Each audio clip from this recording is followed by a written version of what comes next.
আসলে একটু ডিফিকাল্ট যে প্রথমের দিকের থেকে হারা শুরু করলে একটা মোমেন্টাম না পাওয়া পর্যন্ত, না জেতা পর্যন্ত আসলে একটু ডিফিকাল্ট হয়। তবে সবাই চেষ্টা করতেছে, ম্যানেজমেন্ট থেকে শুরু করে প্রত্যেকটা ডিপার্টমেন্টেই সবাই প্র্যাকটিসেও চেষ্টা করতেছে জেতার জন্য। বাট হয়তো বা একটা মোমেন্টাম এখনও আসতেছে না, সেটা আসলে হয়তো বা একটা ম্যাচ জিততে পারলে আমাদের জন্য সেই মোমেন্টামটা আমরা ব্যাক করতে পারবো।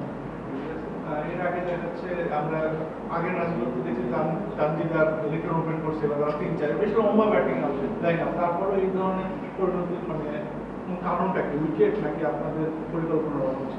না, প্রথম 2-3 ওভার পরে মনে হয়েছে যে উইকেটটা একটু হয়তো বা স্লো সারফেস আছে, বাট তারপরে যখন মানে সময় যাচ্ছিল ওই সময়টা তো উইকেট ভালো হচ্ছিল এবং শেষ পর্যন্ত বেটার উইকেটই ছিল। আমি বলবো যে হাই স্কোরিং ম্যাচ হওয়ার মতোই উইকেট ছিল।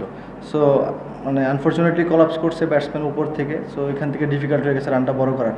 সো এই বিষয়গুলোতে অবশ্যই খেয়াল রাখতে হবে যে যদি আমরা এই জায়গাগুলোতে রান বড় না করতে পারি, অবশ্যই একটা 110-12 রান করে আপনি ডিফেন্ড করতে পারবেন না।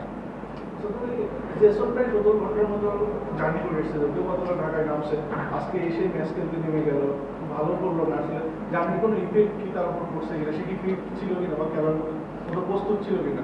তার জার্নির একটা ইফেক্ট তো থাকতেই পারে, বাট আনফিট তো সে ছিল না।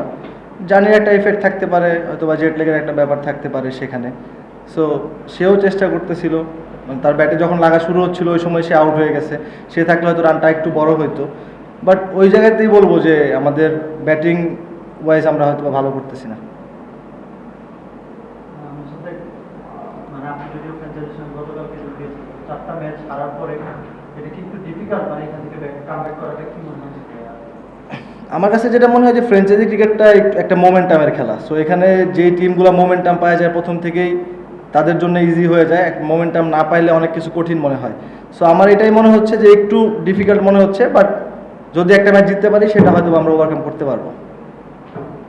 সাথে ব্যক্তিগত কয়েক বছর আগে অনেক প্লেয়ার ছিলেন, অনেক প্রমাণ করেছেন যে ধীরে আপনি কিন্তু অনেক স্বপ্ন ছিল, ভালো করেছেন।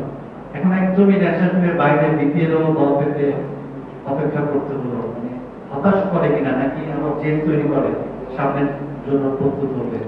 না, অবশ্যই জেদ তৈরি করে, জেদ তৈরি করাটাই স্বাভাবিক। আমার কাছে যে মনে হয় যে যারা প্রফেশনাল ক্রিকেটার আছেন তারা যদি প্রফেশনালি চিন্তা করে তাহলে জেদটা কাজ করাটাই স্বাভাবিক। সো ওটাই ওভারকাম করার চেষ্টা করতেছি এবং যখনই সুযোগ আসবে চেষ্টা করবো অবশ্যই ভালো করার, অপরচুনিটিগুলো যেন মিস না হয়। জাতীয় দল ঘিরে কোনো ফরম্যাট কি টার্গেট করছেন কিনা, টি-20 টেস্ট বা ওয়ানডে স্পেসিফিক কোনো টার্গেট গোল সেট করছেন কিনা সামনে? দেখেন, স্পেসিফিক্যালি আসলে কিন্তু আমাদেরকে ওইভাবে কখনোই বলা হয় না যে আসলে কে কোন ফরম্যাটের জন্য। ওটা হয়তো বা একটা প্লেয়ারের পারফরমেন্সের উপর আস্তে আস্তে সেটা সেট হয়ে যায়। সো ওইভাবে না, আসলে সামনে যে খেলাগুলো আছে সেগুলোর উপরে ফোকাস করার চেষ্টা করব। যে অপরচুনিটিগুলো আসবে সেগুলো অবশ্যই গ্র্যাব করার চেষ্টা করব। দেখা যাক, আল্লাহ ভরসা। ফিল্ডিং নিয়ে যদি একটু বলতেন, বেশ কয়েকটা ক্যাচ ড্রপ হয়েছে, ফিল্ডিং এ মিস হয়েছে, এটা নিয়ে। এটা নিয়ে আমি কি বলতে পারবো, আসলে এটা কোচিং প্যানেল হয়তো বা ভালো বলতে পারবে।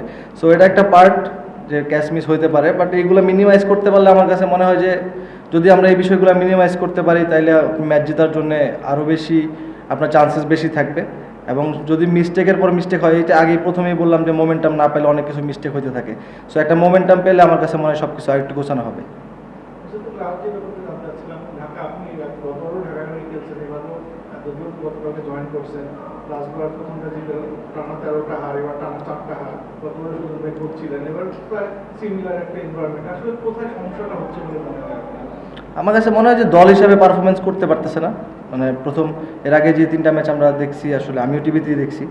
সো আমার কাছে যে এই বিষয়টা মনে হয়েছে যে টিম হিসাবে একসাথে হয়ে খেলতে পারতেছে না, হয়তো বা কোনো না কোনো একটা গ্যাপ অবশ্যই আছে।